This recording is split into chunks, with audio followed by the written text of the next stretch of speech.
అందరికీ నమస్కారం.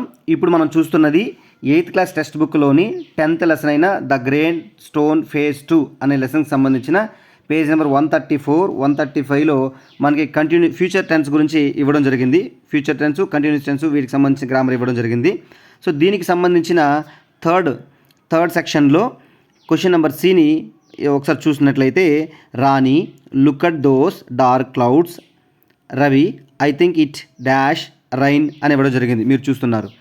సో ఇది ఇప్పుడు ఏదైతే నేను చదివానో ఎగ్జాక్ట్గా రీసెంట్గా జరిగిన 2024లో టెట్లో మనకి అడగడం జరిగింది. సో అంటే మళ్ళీ మనకి ప్రూవ్ అయింది, టెక్స్ట్ బుక్లు కానీ మనం ప్రాపర్గా చదవగలిగితే, టెక్స్ట్ బుక్లను ప్రీవియస్ పేపర్లు కానీ మనం ప్రాపర్గా చదవగలిగితే ఖచ్చితంగా మనం మంచి స్కోర్ అనేది చేయగలం. ఎందుకంటే ఆల్రెడీ మనం ఇప్పటికి ఆల్రెడీ రీసెంట్గా మనం చేసుకున్న చాలా బిట్స్ కూడా సేమ్ బిట్స్ టెక్స్ట్ బుక్లోంచి ఇవ్వడమే జరిగింది. సో కాబట్టి తప్పకుండా మీరు దీన్ని దృష్టిలో పెట్టుకొని టెక్స్ట్ బుక్ని రెఫర్ చేయండి. సో దాన్ని ఇప్పుడు మనం ప్రీవియస్ పేపర్ని ఒకసారి చూద్దాం. Rani look at those dark clouds, Ravi I think it dash అన్నాడు. సో ఇక్కడ మీకు చెప్పాను నేను, ప్రజెంట్ కంటిన్యూస్ ఇక్కడ మనకు క్లూ వర్డ్ ఒకటి ఉంది, లుక్ ఉంది. సరే మనం ఒక లిస్ట్ చూద్దాం. మీకు ఇచ్చిన క్లూ వర్డ్స్ ఒకసారి చూద్దాం. నేను క్లాస్ ఎప్పుడు చెప్పాను మీకు, now, right now, at present, look, listen, here, observe, don't disturb, see, at this moment అనేది మీకు నేను ప్రజెంట్ కంటిన్యూస్ టెన్స్కి సంబంధించిన క్లూ వర్డ్స్గా చెప్పాను. అదేవిధంగా మీకు ఏం చెప్పాను, going to, be plus going టును అంటే బీ ఫామ్ ప్లస్ గోయింగ్ టును మనం ఉద్దేశాలను చెప్పడానికి కూడా మనం ప్రజెంట్ కంటిన్యూస్లో ఉపయోగిస్తామనేది మీకు రూల్ 3 మీకు చెప్పడం జరిగింది. సో అంటే మీకు ఇక్కడ గుర్తుపెట్టుకోవాల్సింది, లుక్ అనేది ప్రజెంట్ కంటిన్యూస్కి సంబంధించిన ఒక కీవర్డ్, ప్లస్ ఏదైనా మన ఉద్దేశాన్ని చెప్పడానికి for example I'm going to buy a car, she is going to get first class, ఇలా ఉద్దేశాలను చెప్పడానికి కూడా ప్రజెంట్ కంటిన్యూస్ టెన్స్లో మనం చెప్తాం.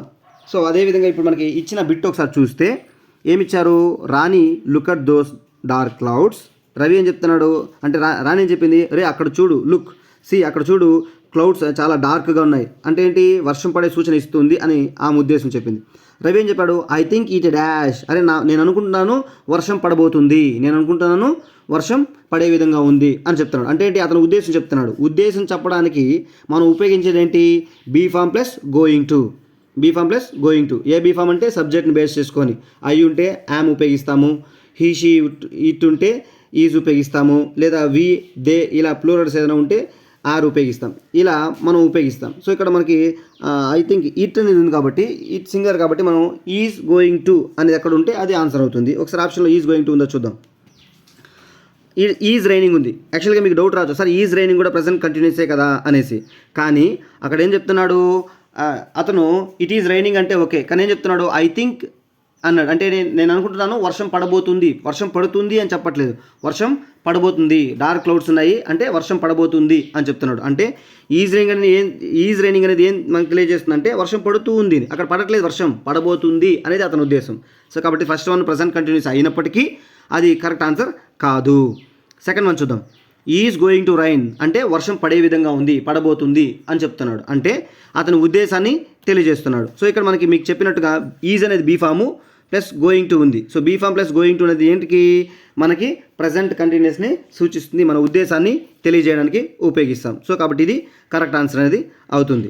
సరే మిగిలింది కూడా చూద్దాం, ఏదైనా ట్విస్ట్ ఏమైనా ఉందో చూద్దాం.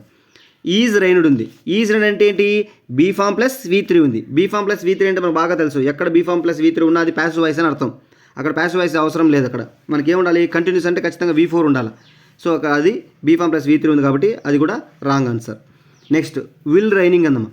విల్ రైనింగ్ యాక్చువల్గా అక్కడ మీరు V4 ఉంటే బీ ఫామ్ ఉండాలి కదా, అంటే అట్లీస్ట్ విల్ బీ రైనింగ్ ఉన్నా మనం కన్సిడర్ చేసేవాళ్ళమేమో. కానీ అక్కడ ఏముంది, జస్ట్ విల్ రైనింగ్ ఉంది, బీ ఫామే లేదు. బీ ఫామ్ లేకుండా V4ని మనం కన్సిడర్ ప్రజెంట్ కంటిన్యూస్లో కానీ మనం ఏ కంటిన్యూస్లో కూడా మనం ఉపయోగించాం. ఖచ్చితంగా బీ ఫామ్ ప్లస్ V4 ఉండాలి. సో అలా చూసుకుంటూ కూడా ఇది బ్లండర్ మిస్టేకే. సో మనం ఉన్న 4 ఆప్షన్లో బెస్ట్ ఆప్షన్ ఏది సూట్ అవుతుందంటే ఈజ్ గోయింగ్ టు అనేది సూటబుల్ అనేది అవుతుంది. సో ఇది మీకు text book bit plus previous bit. So ఇలా మీకు చాలా previous bits plus text book bits నేను ఖచ్చితంగా అవే ఎక్స్ప్లెయిన్ చేస్తాను. మీకు ఖచ్చితంగా కామెంట్ రూపంలో మాత్రం మీరు మీ సపోర్ట్ని నాకు ఇవ్వండి. Thank you so much.